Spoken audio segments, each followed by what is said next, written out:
Do movimento de rua ao Congresso Nacional, Kim Kataguiri ganhou projeção nas manifestações de 2015 e transformou o ativismo em carreira política. Atualmente, está no segundo mandato como deputado federal e hoje ele é o nosso entrevistado do Paulista TMC. Está ao vivo aqui no estúdio com a gente.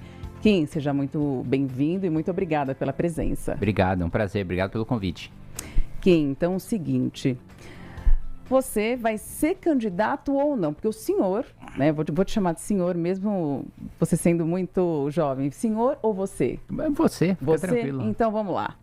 Você foi convidado como pré-candidato ao governo do estado, mas também está ali, vou à pré-reeleição. E aí? Qual que é a sua decisão? A gente quer saber em primeira mão aqui no Paulista TMC. Não, hoje eu sou pré-candidato ao governo do estado e a minha decisão sobre confirmar a pré-candidatura e transformar em candidatura vai ser no dia 20 de junho, que inclusive tem um evento marcado ali no Bunkyo, na Liberdade, às 15 horas, que vai ser o meu anúncio definitivo. Então a gente pode já te considerar pré-candidato ao governo do estado. Sim. E por que essa decisão e não a decisão à reeleição como deputado? Isso. Bom, primeiro só para reforçar para você, a decisão final vai ser no dia 20 de junho, mas enquanto não tem a decisão eu mantenho a minha pré-candidatura.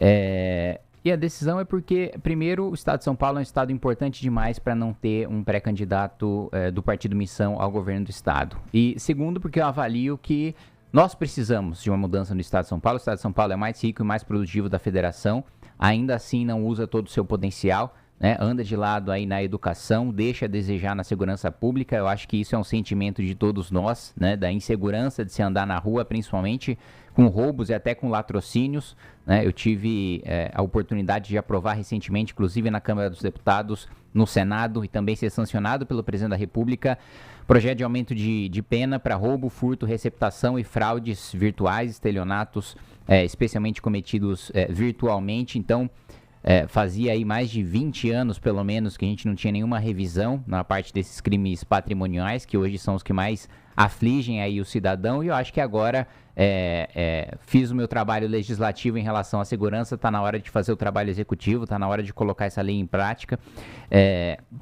Acho que o Estado tem deficiências estruturais, educação é um dos exemplos, o nosso IDEB aí anda de lado já há algum tempo. Na saúde nós tivemos algum avanço nas cirurgias eletivas, mas ainda assim falta bastante atenção na saúde primária. Eu acho que o governo do Estado, apesar disso ser competência dos municípios, tem um papel fundamental em fiscalizar e incentivar os municípios. Então, pelo diagnóstico do Estado e pela importância do Estado, inclusive por ser importante também para a pré-candidatura à presidência da República do Renan Santos, que hoje eu mantenho minha pré-candidatura ao governo do Estado.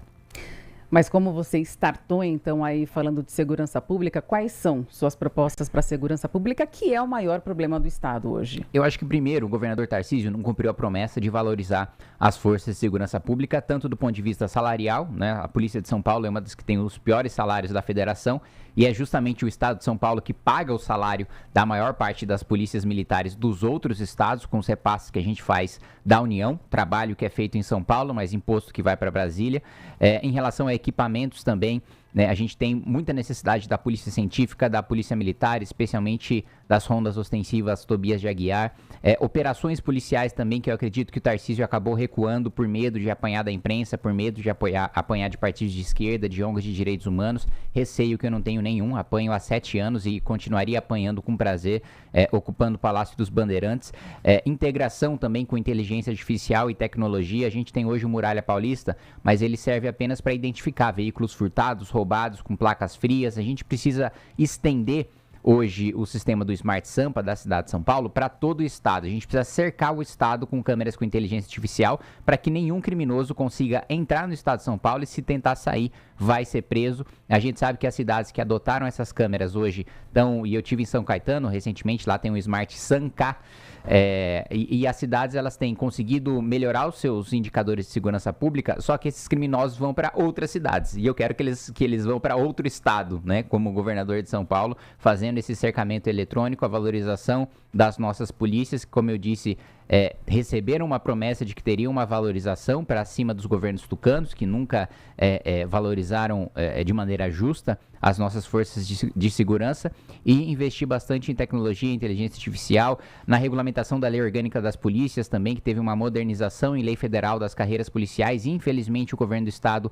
não está cumprindo a lei federal, em que a gente consegue somar, na realidade, dar mais dinamismo para as carreiras policiais, dar mais poder para que a nossa polícia civil, especialmente, possa investigar com competência e com liberdade. Eu, pessoalmente, no mundo ideal, defendo o ciclo completo de polícia, que é o policial de ponta a ponta poder tocar a investigação, e mais poder, inclusive, para a polícia militar poder já coletar testemunho, poder já fazer, coletar imagem de câmeras, poder já escutar a vítima no momento da ocorrência, coisa que hoje só existe de maneira muito preliminar e para crimes mais leves, ali com o termo circunstanciado. Eu defendo que isso possa ser feito para os crimes mais simples, que não precisam de grandes investigações, daqueles principalmente ocorridos em prisões em flagrante, né? Então, em relação à segurança pública, eu acho que a gente tem muito para avançar. Infelizmente, hoje a gente não tem mais uma segurança. A gente anda com o celular na frente de um prédio, de um condomínio, e tem o segurança já diz para você guardar, porque é perigoso. Às vezes a gente percebe que o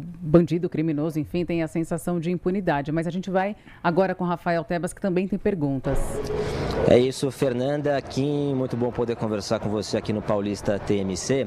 Um ponto muito importante aqui, mudando também um pouquinho a pauta, né? Em relação à infraestrutura, a gente sabe que o atual governador, o Tarcísio, que inclusive é candidato à reeleição, tem afirmado que vai fazer investimentos na área da infraestrutura. Isso também esbarra, obviamente, por consequência na mobilidade urbana, que é muito importante, na região, por exemplo, da Grande São Paulo. Eu quero fazer a pergunta, então, sobre quais as principais propostas que você tem em relação a essa área infraestrutura e também mobilidade urbana. Então, acho que primeiro a gente precisa abrir espaço fiscal, porque quanto mais despesas obrigatórias a gente tem, menos verbas discricionárias a gente tem para fazer investimento. Só para as pessoas entenderem, as despesas obrigatórias são o custeio do dia a dia, né? Pagamento de pessoal, principalmente, previdência, coisa que não dá retorno no longo prazo. Investimento principalmente infraestrutura, aquilo que dá retorno no longo prazo, aumenta a produtividade, faz o PIB crescer, gera aumento de emprego. Então, quanto mais despesas obrigatórias a gente tiver, menos a gente tem investimento, menos a gente tem aumento de produtividade, menos a gente tem geração de emprego e de renda. Infelizmente, a dívida consolidada de São Paulo em relação à receita corrente líquida aumentou durante o governo Tarcísio, e o governo Tarcísio herdou, né? Tenho críticas à gestão de João Dória e de Rodrigo Garcia, mas se teve um mérito foi deixar aí mais de 20 bilhões em caixa para que o governador Tarcísio fizesse os investimentos que bem entendesse. A maior parte dos empreendimentos de infraestrutura que foram entregues por essa gestão do Tarcísio foram assinados em governos tucanos, então houve pouca inovação nesse sentido. Então, abrindo esse espaço de um investimento discricionário, eu acredito que a gente possa, sim, fazer um programa principalmente de ampliação de metrô, que eu acho que é uma das infraestruturas urbanas mais importantes que a gente tem de transporte público no estado de São Paulo. E um outro ponto em relação ao transporte público, eu acho que um dos enfrentamentos mais importantes antes da gente começar qualquer discussão é tirar o PCC do setor de transportes. A gente sabe que tem uma força muito grande, uma atuação muito grande em empresas muito grandes que fazem parte de oligopólios muito poderosos e que estão nas mãos do primeiro comando da capital. Inclusive, eu vejo muito lobby em Brasília em relação à tarifa zero, e eu sei que isso, infelizmente, se for aprovado no atual cenário de oligopólio dominado em parte pelo crime organizado, é só tirar dinheiro do pagador de impostos para passar para o bolso do PCC. Então, eu acho importante a gente coordenar com o Ministério Público, né, principalmente com a Polícia Civil do Estado de São Paulo, para a gente desarticular o crime organizado em relação ao setor de ônibus, principalmente, e a gente flexibilizar também o transporte também para os ônibus via aplicativo, né? A gente tem na Europa hoje um grande movimento para você quebrar o modelo que a gente tem de transporte hoje em relação às reservas de mercado que a gente possui, para abrir a concorrência para os aplicativos. E eu acho que hoje os aplicativos têm, e muitas vezes, oferecido preços melhores e trajetórias melhores também. Falando em quebrar, vou quebrar agora a pergunta para já passar para a próxima, porque tem muitas questões aqui, são muitas questões. Você falou que vai concorrer, então, ao governo, né, do Estado, e você já afirmou que vai ser palanque para o Renan Santos aqui no Estado, né? Queria que você me falasse sobre isso. Bom, primeiro eu tenho muita confiança de que o Renan Santos vai vencer as eleições. Todas as pesquisas agora, primeiro a Atlas, que é a mais precisa de todas, colocou ele com 7%. Eu acredito que ele vai crescer no próximo levantamento. Agora as outras pesquisas estão se corrigindo para colocar o Renan em terceiro lugar, né? Praticamente todas hoje, né, já estão colocando o Renan em terceiro. E primeiro, só o fato dele ter um nível de desconhecimento muito maior do que o governador Zema e do que o governador Caiado, já mostra que o nível de converte, né, de conhece e vota dele é muito alto. Então o desafio do Renan é o mais fácil de todos, que é o vencer o desconhecimento. Cada vez mais ele se torna conhecido, quanto mais conhecido aumenta as intenções de voto, e hoje ele é um dos candidatos que tem a menor rejeição, e quando ele estiver no debate na televisão, todo mundo vai conhecer e, portanto, ele vai ter um número muito maior de votos, vai ter esse terceiro lugar consolidado, esse terceiro se tornará segundo, esse segundo se tornará primeiro. Então, é importante no estado de São Paulo que o Renan, né, possua um pré-candidato aí ao governo do estado. É o maior estado de todos, é um estado que decide a eleição nacional e que o Renan terá uma agenda já tem uma agenda robusta aqui no estado e terá uma ainda maior. E o Tebas tem pergunta também, Tebas. Que no caso da eleição aqui em São Paulo, a gente observa as principais pesquisas colocando o Tarcísio e o Haddad bem na frente na comparação com os outros candidatos, né? Inclusive o seu nome bem atrás de Haddad e também de Tarcísio de Freitas. Como fazer para alcançar essas candidaturas em tão pouco tempo? Bom, primeiro eu considero o Haddad já ele é um derrotado profissional, né? Ele perdeu as eleições para todas as esferas já do executivo, perdeu para a prefeitura, perdeu para o governo do estado, perdeu para a presidência da república. Depois da gestão que ele fez na prefeitura de São Paulo, que foi a pior da história, ele não consegue mais se eleger para nenhum cargo executivo no estado. O PT nunca venceu e nunca vencerá o estado de São Paulo, então já considero um candidato derrotado. Em relação ao Tarcísio, eu acho que o esgotamento com o modelo tucano, e o Tarcísio fez mais uma gestão tucana, né? Quem toca politicamente o governo é o Gilberto Kassab, né, que é uma figura do Centrão, que apoia o Lula no plano federal e apoia o Tarcísio no plano estadual e que utiliza os cargos do governo do estado para fazer agrados a prefeitos. E não é à toa que o PSD hoje é o partido que tem mais prefeitos no estado de São Paulo. Eu sou absolutamente contra essa lógica de cooptação de filiados por meio de uso de cargos do governo estadual. Esse esgotamento, o fato da gestão Tarcísio ser mais de uma gestão tucana, na minha avaliação, abre espaço para uma candidatura antissistema, abre um espaço para uma candidatura que permita a substituição desse polo da direita que eu pretendo ocupar. E, na minha avaliação também, outro aspecto que a gente ainda não falou, sobre corte de privilégios, né? O governador Tarcísio, todas as vezes que o Judiciário, o Ministério Público, a Defensoria mandou projetos para aumentar supersalários para a Assembleia Legislativa, ele orientou a base do governo a votar favorável, coisa que serei absolutamente contrário. Quem já recebe R$46 mil do dinheiro do pagador de impostos paulista não merece receber mais nenhum centavo. Mas tem uma pergunta aqui que não tem como eu não fazer. Num segundo turno, entre Tarcísio e Haddad, quem que se apoiaria? Eu estou disputando a eleição para vencer. Eu não vou trabalhar com nenhum... Mas vamos falar de possibilidade também. Não vou falar de possibilidade, porque a única possibilidade que eu trabalho é eu estar no segundo turno, né? Não faz sentido um pré-candidato a qualquer cargo trabalhar num cenário em que ele não esteja no segundo turno, porque aí ele já está admitindo a própria derrota, e isso eu não vou fazer. Tá, é que a gente sempre fala aqui de possibilidades, mas ok. Tebas, tem pergunta? Tenho sim. Que em relação às chamadas emendas PIX, né, a gente tem observado alguns discursos que você tem feito, inclusive nas redes sociais, contra. No entanto, a gente sabe que essa é uma ferramenta que o Congresso Nacional utiliza, principalmente a Câmara dos Deputados. O que fazer na prática, efetivamente, para que o cenário seja modificado? Você está falando plano federal ou plano estadual? Plano federal. Em plano federal, eu acho que a minha posição pessoal não é nem em relação a emendas PIX, é emendas de maneira geral. Eu acho que não é papel do deputado executar o orçamento. Eu acho que o Centrão vive de emenda parlamentar e isso causa um mal muito grande para o país, porque a maior parte dos deputados não tem posicionamento, vota com o governo. Então os deputados, a maioria dos deputados que estão na Câmara foram base do Bolsonaro e hoje são base do Lula, né? Então eles não acreditam em nada, eles só querem inaugurar obras nas suas bases parlamentares, quando a função típica deles é de legislar, é de fiscalizar. E isso pouquíssimos parlamentares fazem. Eu falo para você com tranquilidade. Menos de 10% da Câmara dos Deputados lê o que vota. Muitas vezes, quando eu vou fazer uma argumentação em plenário, eu tô falando sozinho, porque a maior parte dos deputados não escutam, eles só querem saber se o governo está pagando, se ele não está pagando.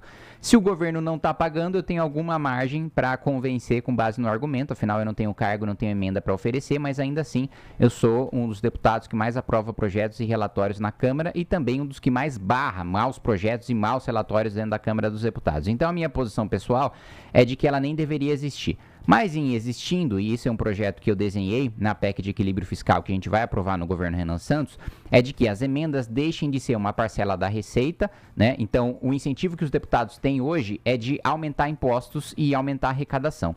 O incentivo que a gente quer dar é o inverso. Nós vamos vincular as emendas parlamentares ao orçamento discricionário. Então, quanto mais despesas obrigatórias, quanto mais gasto o Congresso cortar, mais emendas a gente vai destinar para suas bases. Ou seja, a gente cria um incentivo para parlamentares que não estão preocupados com ideologia, mas eles vão ser obrigados a ser fiscalistas se eles quiserem preservar a própria eleição com base na inauguração de obra nas suas bases eleitorais.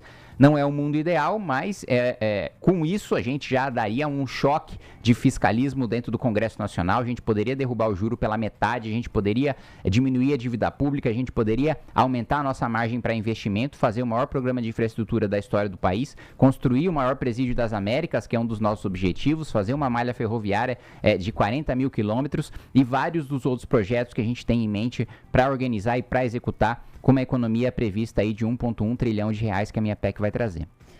Kim, a gente recebeu aqui agora, né, também a gente fez até um breaking news no TMC 360, que a Comissão de Finanças e Tributação da Câmara dos Deputados aprovou nessa quinta-feira o projeto de lei que prevê o endurecimento das penas para autores de golpes digitais, né? Se for aprovado, então, o tempo de prisão para esses casos vai superar a do crime de extorsão quando há violência ou grave ameaça à vítima. Queria que você falasse sobre isso, até porque o assunto internet, inteligência artificial e aí golpes digitais, ainda mais no cenário eleitoral, está em foco, né? Vem muito à tona. Queria que você me falasse sobre isso também.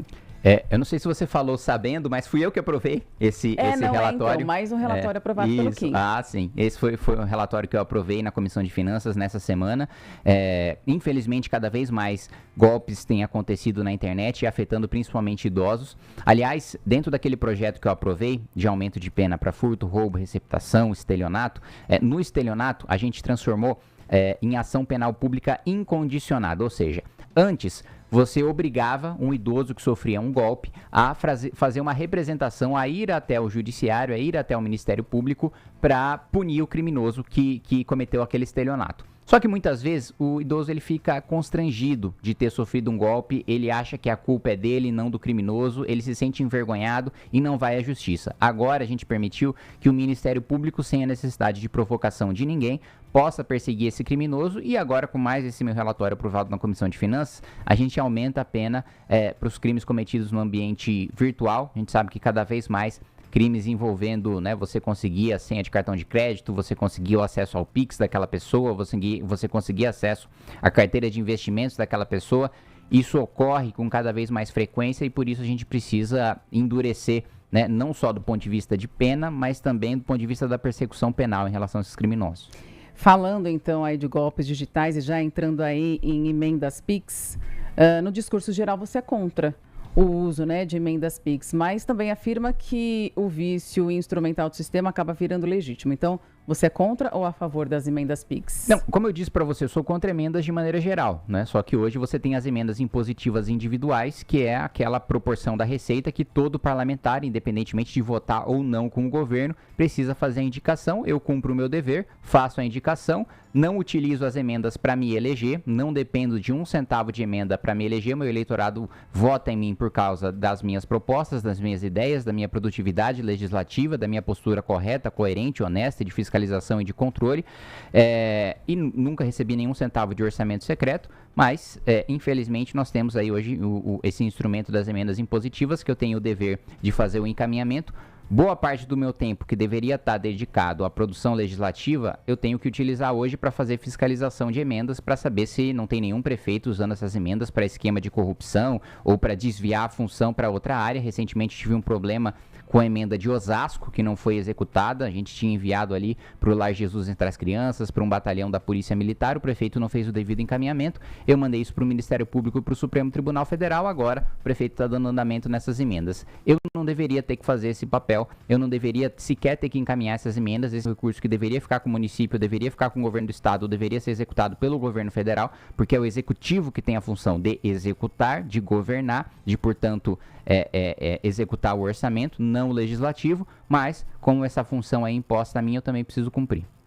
Bom, falando agora então de STF, você costuma afirmar que o STF avança, né, sobre prerrogativas do Congresso e critica o chamado ativismo judicial, mas em diferentes momentos recorreu ao próprio Supremo para destravar emendas e para pressionar a Câmara em questões políticas. Você considera que o STF só extrapola quando toma decisões das quais você discorda ou há um critério objetivo para definir aí quando a intervenção da Corte é legítima? Tem um critério muito objetivo que é a Constituição. Eu só provoco o Supremo Tribunal Federal para cumprir a Constituição. Eu não provoco o Supremo quando eu sou derrotado, aliás, todas as semanas eu sou derrotado na Câmara dos Deputados em políticas públicas que são aprovadas pelo governo Lula e eu nunca recorri ao Supremo para tentar inverter o mérito, para tentar vencer no tapetão. Todas as semanas eu poderia recorrer ao Supremo se fosse o caso de toda vez que eu fosse derrotado eu fizesse essa provocação. Não. Às vezes que eu provoquei o Supremo, por exemplo, eu acabei de citar a questão das emendas, é função do Judiciário punir, né, e exigir explicações quando existe um desvio de função